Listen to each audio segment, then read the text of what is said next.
Ele foi ungido do Senhor.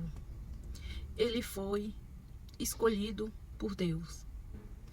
Ele foi o segundo coração de Deus. Mas por um deslize, mas por uma falha, ele colheu grandes consequências. Ele colheu muito sofrimento. Ele atraiu muito sofrimento para a vida dele. Estou falando do rei Davi. Davi foi ungido por Deus, foi muito abençoado. Todas as guerras que ele ia, ele vencia. A vitória de Golias foi uma das primeiras. Mas antes disso, ele já tinha matado o leão, matado o urso, vamos dizer, no anonimato. Ninguém via, só Deus.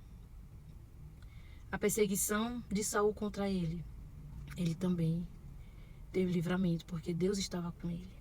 Então, para ele ser rei, não foi assim, da noite para o dia. Ele passou por muita situação. Mas aí, depois que ele foi rei, que ele começou a ganhar poder, ficou rico, Davi, ele pensou, não precisa mais eu batalhar. Eu já tenho tudo que quero, tenho minhas esposas. E com isso, ele não foi para a guerra e mandou os homens dele ir. E nessa distração, Davi acabou pecando. Por quê?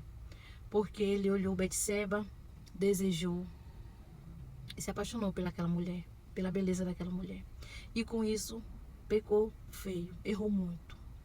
Errou de uma forma que teve grandes consequências.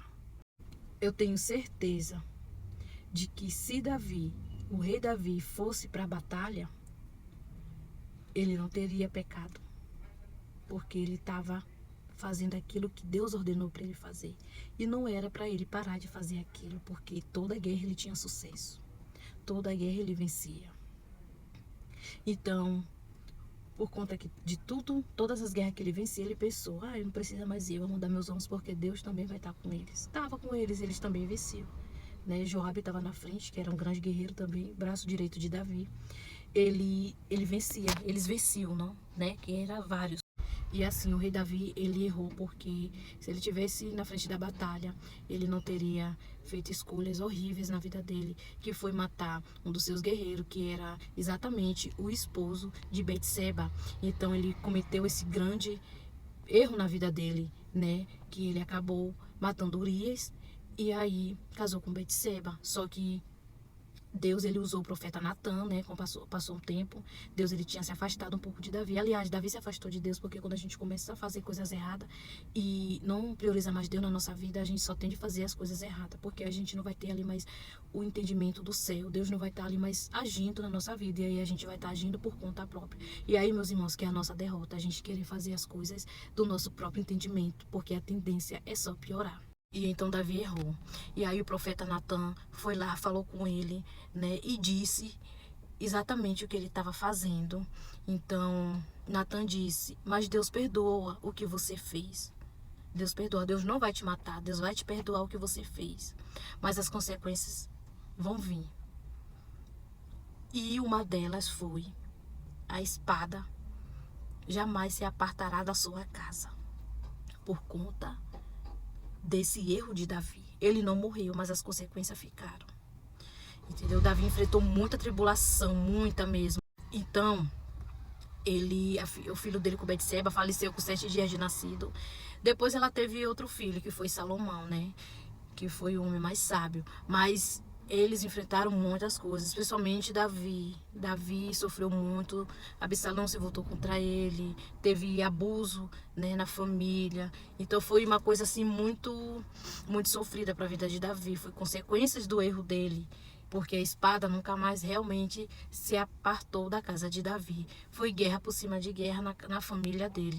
Por que, gente, isso aconteceu? Porque Davi deixou de fazer aquilo que Deus ordenou para ele fazer, aquilo que não era para ele parar de fazer. Então, se Deus ordenou você com um propósito, continue com esse propósito. Só pare se Deus mandar você parar. Continue fazendo o que tem que ser feito e não vai fazer as coisas com seu entendimento e como você achar melhor, porque as consequências vão vir, pode até ser o perdão ou até mesmo a morte, mas aí a gente tem que estar em obediência a Deus, na retidão com Deus, para Deus nos guiar.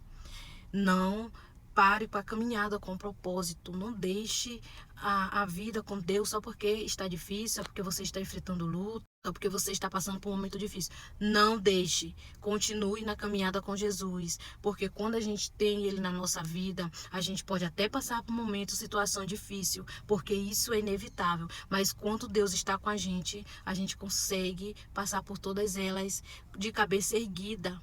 O mundo pode estar se acabando, mas se a gente tiver Deus, a gente vai estar intacto. Então, depois vocês lê 2 Samuel, se não me falha a memória, 2 Samuel, capítulo 12, versículo 10, que fala exatamente o que Natan falou para Davi, entendeu? Porque Deus usou Natan, ele era um profeta, e Deus usou ele para alertar Davi. E aí Davi chorou, Davi jejuou, Davi fez, entendeu? De tudo para ter o perdão de Deus de volta, porque se você não tiver o perdão de Deus de volta, meu amigo, a situação complica. E é mais difícil quando Deus deixa a gente fazer tudo sozinho. Aí a gente tá cavando nossa própria cova. Então fica essa mensagem no coração de vocês. Beijão.